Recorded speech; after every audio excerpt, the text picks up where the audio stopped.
Hello YouTube. It's been a while. So firstly, I promised Zoey Wright. If you don't know who Zoey Wright is, this is Zoey. I'll put a picture somewhere, maybe over my face. I promised Zoey that I would vlog again. So Zoey is someone that I met via Pure Elite, but also someone who has a chronic illness, and it's someone that I watch a lot, probably all of her vlogs. And Zoey stopped vlogging for a while, and I kept pestering her to vlog, and she said that she would if I keep dropping my phone. She said that she would if I would do a vlog, and then she did a vlog and called me out, and then she did another vlog, and then another, and I didn't. So here's that vlog. Sorry, I'm delivering the vlog that you asked for. So update, I guess. So most people that follow my YouTube know that I use it mainly for like a diary, really, and I do miss that, being able to look back over stuff and have the opportunity to relive certain days, good or bad. So what has happened in 2018?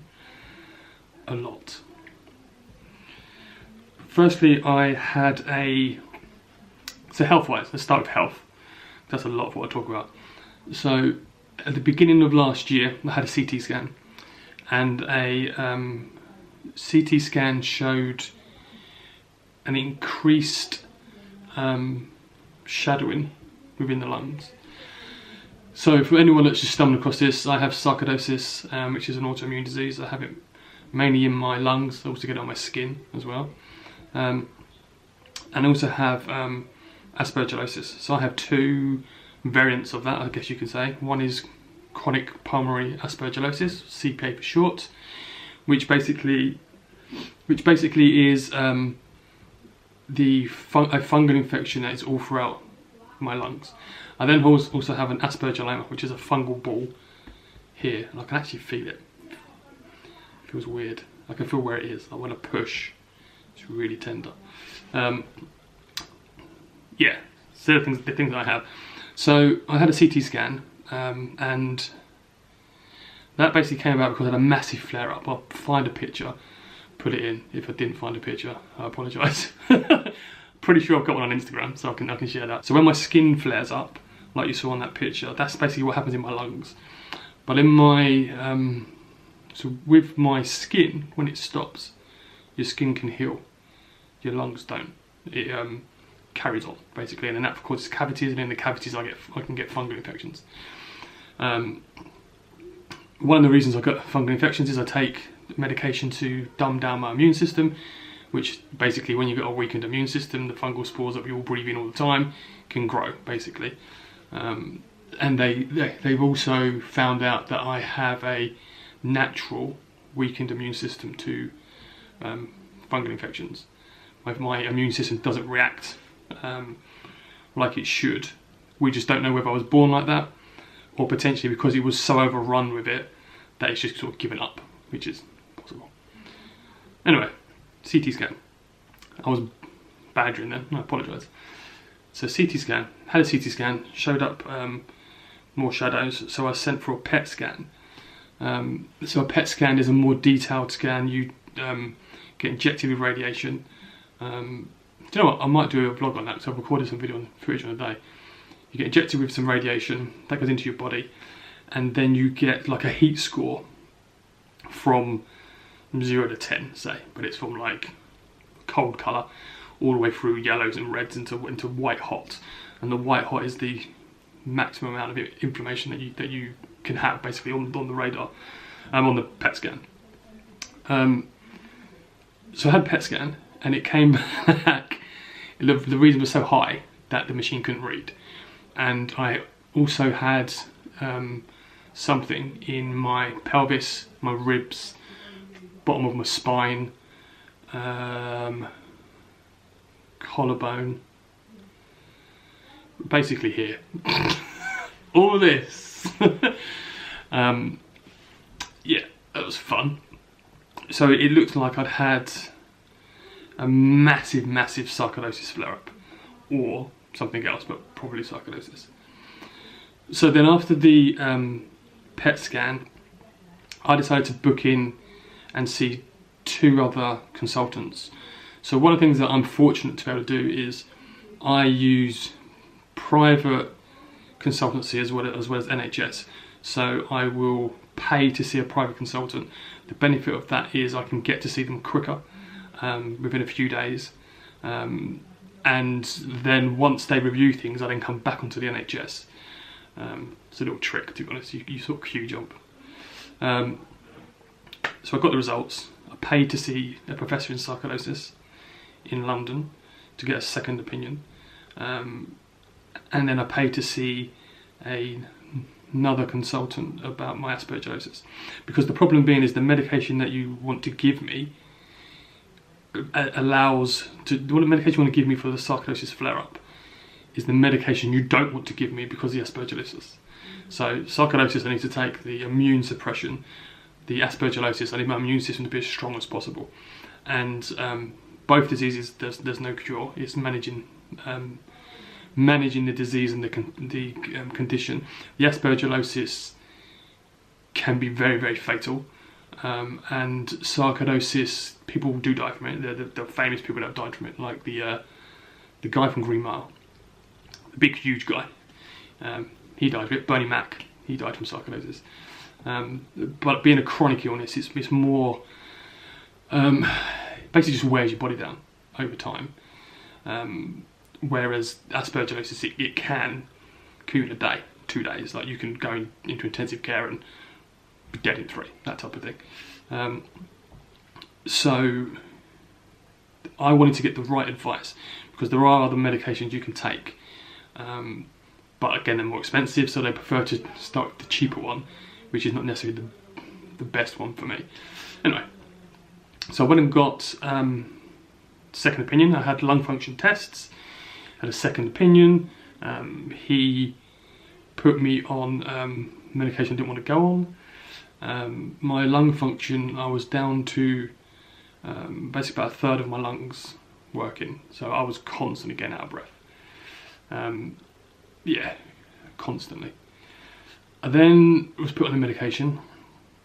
I went back again and was talking about, which is always weird, talking about how my life expectancy, basically. So then we was talking about my life expectancy. Yeah, which is odd.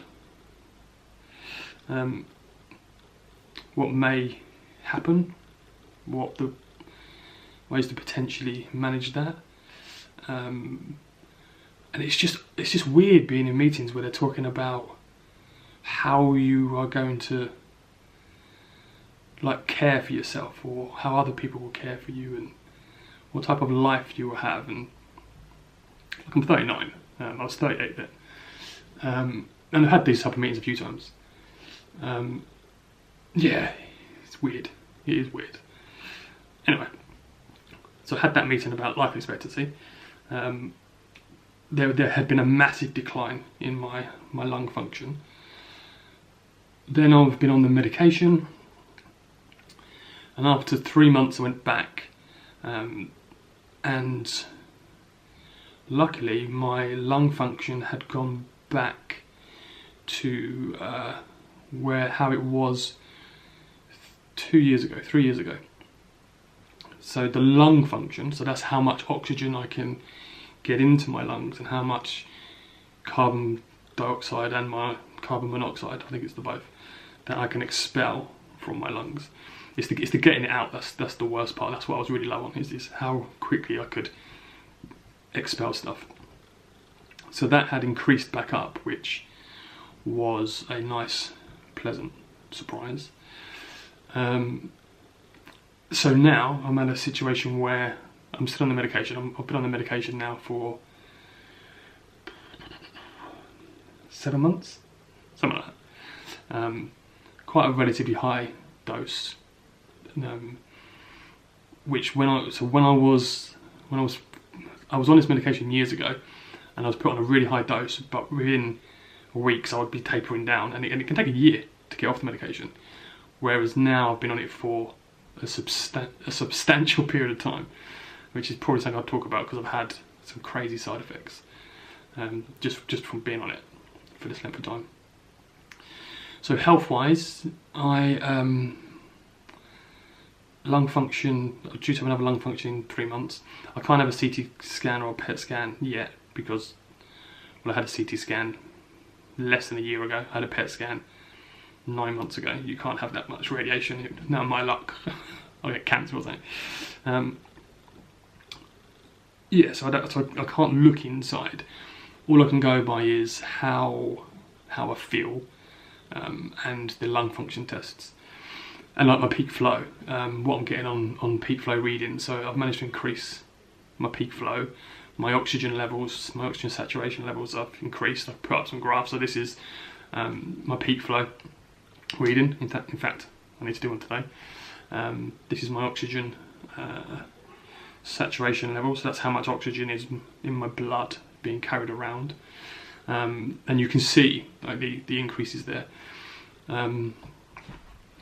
So sort of quite crap last year, to having another challenge, to potentially currently turning that around. The challenge now is slipping. The challenge now is phone slipped. Is how do I make sure that I continue that improvement when I come off medication, because some of it would just be medication based. I'm on an anti-inflammatory, which basically just means that my lungs are obviously not going to be as inflamed as much, so therefore I can get more oxygen. So things that I currently do is just try and get out of breath, really. Try and push my lungs as much as possible. And I've got balloons that I blow up. I do lung exercises, like real deep, like trying to stretch basically. So I can feel the constriction up here. So when I breathe in, like if you look at my hands, they barely move. It's all you can't see. It's all down here that comes out because this is just scarred tissue in my lungs. So I try and breathe in just to like push that as much air in as I can. So those type of exercises and anything that can help with my recovery rate. Now I need to get onto the second stage, which is going back to the gym. So I used to go to the gym every day and I miss it so much. Like I really do miss it. And I'm sort of banned from the gym because of people coughing and stuff, and I'm obviously very, very susceptible to getting a cough or lung infection, which wouldn't be good for me. So I need to get around to getting up at like 5 and going to the gym, and I just need to do it. It has to be done. I don't have a choice. So that's health. So what else happened last year? Firstly, obviously you can see I shave my hair in the winter. A lot of people ask me why I shave. I don't shave it in the summer, I shave it in the winter. I'll tell you why. For people that ask. One, it's convenience. So I wear a lot of hats, especially in the winter. If you've got longer hair, your hair's always messy. But the main reason is I was always getting ill. I would go to barbers and I'd catch something every time, like those things that they're wiping over your face and over your neck and stuff. It's been over about 50 people, and some snotty little kid that sneezed over it and it's wiped over you and goes in your eyes and stuff. So I was like, winter period, I'm not going to a barber's. So I just started shaving my own hair. So that's why I shaved my hair. What else happened last year? Janine and I got married. Go.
and it was, we managed to arrange a wedding in like less than 3 weeks.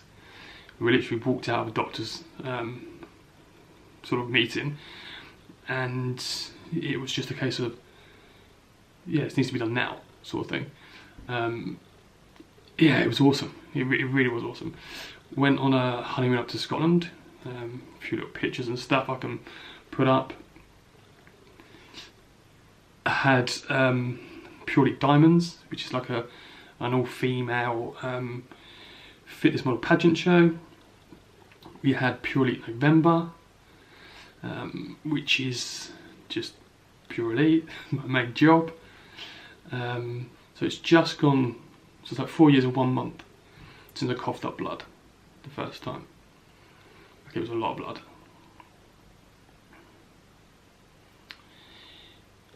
It's a happy note to end on.